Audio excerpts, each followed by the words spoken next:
Second, I'm an energy economist, and my bias, as always, is that increased free trade is commonly better. And it is better in all cases, or almost all cases, globally. That is, the globe gains from freer trade. But that is not the case necessarily. It can be the case, but it's not necessarily the case first of all, for partial trade liberalization, and that's what we're talking about here. We're talking about liberalization of one commodity, keeping everything else constant.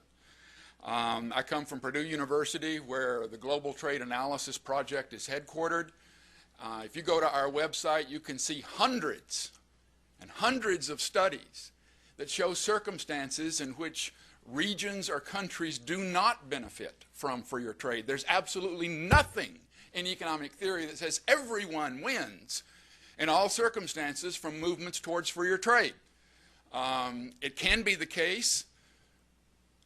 Dogma is convenient, evidence is better. And what we've tried to do in this study is look at the evidence.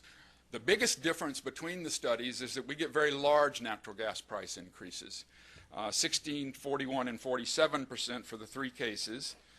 And the biggest change in the energy resource mix is just what you would expect. We get less domestic use of gas and more use of coal.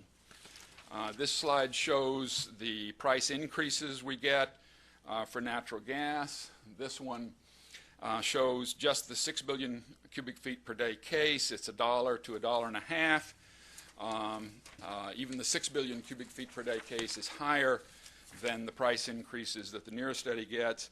And then this slide shows the results from another study, the gas price competition model, and they get price increases of $1 to $1.50, about like we got for the 6 billion. They didn't run a higher case.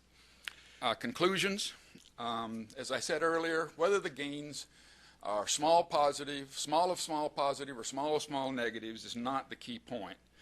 Trade decisions almost always turn on distributional issues, at least partly. And with such a large drop in labor income and the high unemployment rate, we have to consider this issue, I think.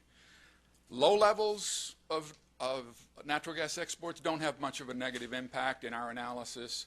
All our message, and the bottom line for our message, is caution is in order. We have different models, we have different approaches, we have different data sets. Some are showing a tiny positive gain, some are showing a tiny negative loss on net. They show different distributional impacts.